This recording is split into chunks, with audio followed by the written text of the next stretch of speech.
The Argument from Demonology, a series in Analytical Apologetics, by Valerie Stevens.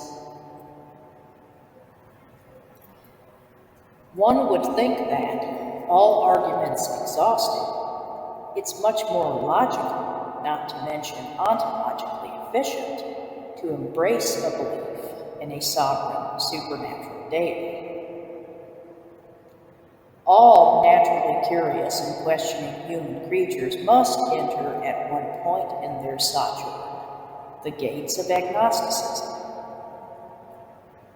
However, an exaggerated deviation and meandering into pure atheism reveals itself, when ingenuously examined, to be utter inanity.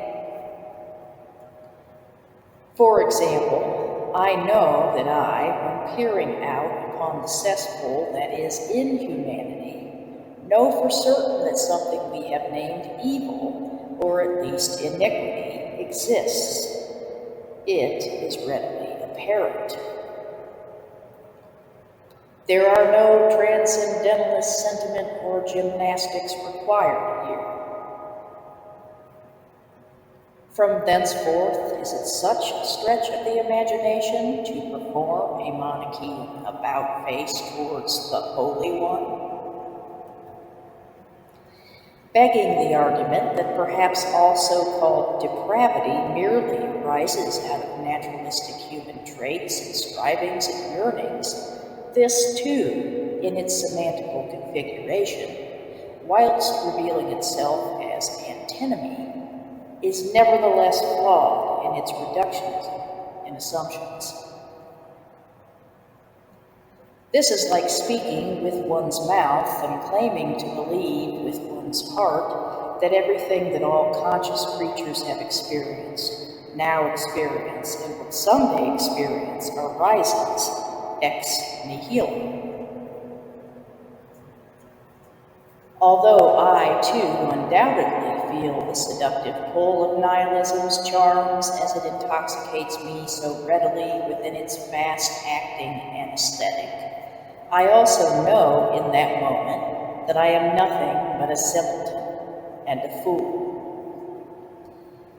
For even a physicist would agree that even so-called nothing teems with zero-point energy, something. And herein brings us to the matter of the dark versus the light of the matter. From the secular scholarly realms of epistemology to Eastern mysticism and deific plurality to Western monotheism, one sentiment seems to hold sway throughout all of them. Human consciousness and comprehension is demonstrably, infallibly finite. I suppose this could be classified as the argument which proceeds from its own limits, or the argument from epistemology. Nevertheless, it still somehow makes its point with antinomial adequacy. This, of course, brings to reminiscence the arguments of Saint Anselm and Saint Augustine regarding whether or not faith is required before understanding can be breached. Fides quorens intellectum. I believe that faith is sometimes necessary for understanding, and sometimes not. Moreover, the head often directly contradicts the heart, and vice versa. Although this by no means supports a Descartesian notion of mind-body bifurcation and nary the twain shall meet. A synthesis of so-called flesh and spirit is absolutely not only possible, but is one of the salient features of human taxonomical individuation and authentication.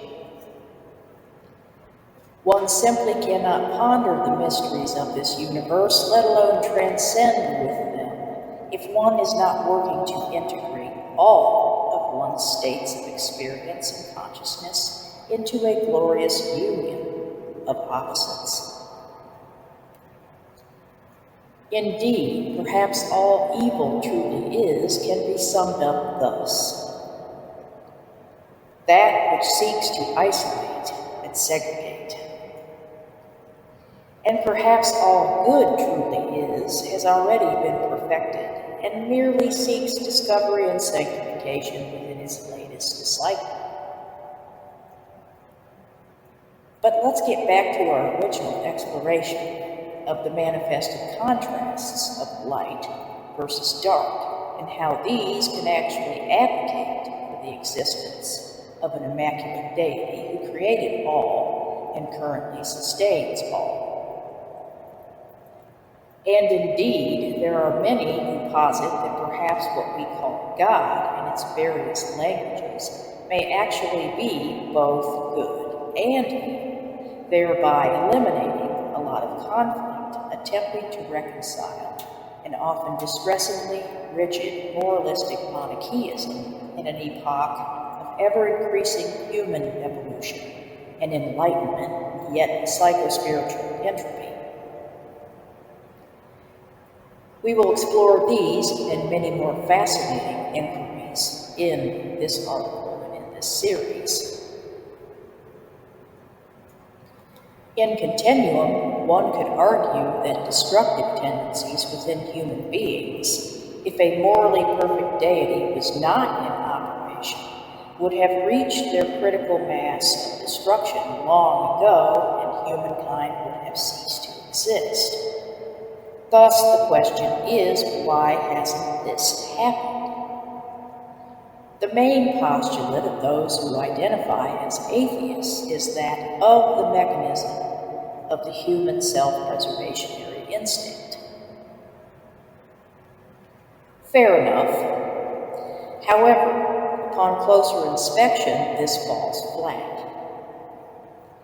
How can one explain, then, those individuals who are operant on faulty self-preservationary mechanisms, such as those who are either actively or passively self-destructive, suicidal, and or self-neglectful?